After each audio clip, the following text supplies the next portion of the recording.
ഒത്തിരി സ്വപ്നങ്ങൾ സീരിയലിൻ്റെ ഏറ്റവും പുതിയ പ്രൊമോ റിവ്യൂയിലേക്ക് എല്ലാ കൂട്ടുകാർക്കും സ്വാഗതം. അങ്ങനെ വർഷയും വിവേകും കൂടി ഹോട്ടലിലിരുന്ന് ഫുഡ് കഴിച്ചുകൊണ്ടിരിക്കുന്ന സമയത്ത് വിവേക് ഒരിക്കൽ പാർട്ടി വർഷയ്ക്ക് വളരെയധികം ഇഷ്ടമായി. അത് വർഷ തുറന്നു പറയുകയും ചെയ്യുന്നുണ്ട്. അത് കേൾക്കുമ്പോൾ വിവേകിന് സന്തോഷമാവുന്നുണ്ട്. അതുപോലെ തന്നെ വിവേക് പറയുന്നുണ്ട്, ശ്രീനാഥ് അല്ല, ഞാനാണ് തനിക്ക് യോജിച്ചവരെ, വേറെ ആരും തന്നെ കെട്ടില്ല, ഞാൻ തന്നെയാണ് തന്നെ കെട്ടുന്നതെന്നൊക്കെ പറഞ്ഞുകൊണ്ട് വർഷയുടെ കൈ ചേർത്ത് പിടിക്കുന്നുണ്ട്. ആ സമയം വർഷയ്ക്ക് വളരെയധികം സന്തോഷമാവുന്നുണ്ട്. എന്നാൽ ഇതേ സമയം ശ്രീനാഥാണെങ്കിൽ അതേ ഹോട്ടലിൽ തന്നെ തൻ്റെ ഓഫീസിൽ വർക്ക് ചെയ്യുന്ന ഒരു പെൺകുട്ടിയെ അവിടെ പിടിച്ചു നിർത്തിയേക്കുന്നത് തെറ്റായ കാര്യത്തിനാണ്. അതുമാത്രമല്ല, ആ കുട്ടിയുടെ കൈ യാതൊരു തെറ്റുമില്ല, നിങ്ങളുടെ ഭാഗത്താണ് തെറ്റെന്നൊക്കെ പറഞ്ഞുകൊണ്ട് അവിടെ തർക്കിച്ചുകൊണ്ട് നിൽക്കുന്നുണ്ട്.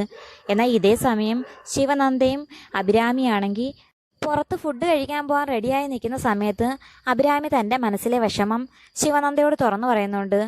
ഇനി എങ്ങാനും ശ്രീനാഥ് വന്നു കഴിഞ്ഞാൽ വർഷ വിവേകമൊത്തുള്ള വിവാഹം ഇല്ലാതാക്കി കളയുമോ, ഇനി വർഷ ആരെ സ്വീകരിക്കുമെന്നൊക്കെ ശിവനന്ദയോട് പറയുന്ന സമയത്ത് ശിവനന്ദ പറയുന്നുണ്ട്, താൻ ഒരു കാരണവശാലും പേടിക്കണ്ട, ശ്രീനാഥ് വരില്ലെന്ന കാര്യം സത്യമാണ്.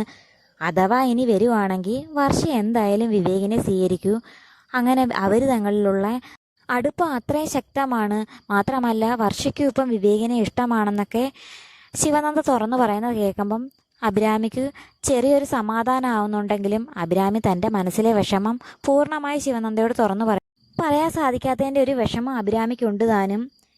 ഈ സമയത്താണെങ്കിൽ വർഷയും വിവേകും ഫുഡ് കഴിച്ചിട്ട് പുറത്തേക്ക് പോകുന്ന സമയത്താണെങ്കിൽ ശ്രീനാഥും അവർ പോകാൻ സാധ്യതയുള്ള ആ സ്ഥലത്ത് തന്നെ നിൽക്കുന്നുണ്ട്. അങ്ങനെ ഇന്നെങ്കിലും ശ്രീനാഥ് വർഷയും വിവേകിനെ നേരിൽ കാണുമെന്ന് പ്രതീക്ഷിക്കാം. അപ്പോൾ വീഡിയോ ഇഷ്ടമായ ചാനൽ സബ്സ്ക്രൈബ് ചെയ്യാനും സപ്പോർട്ട് ചെയ്യാനും മറക്കല്ലേ കൂട്ടുകാരെ.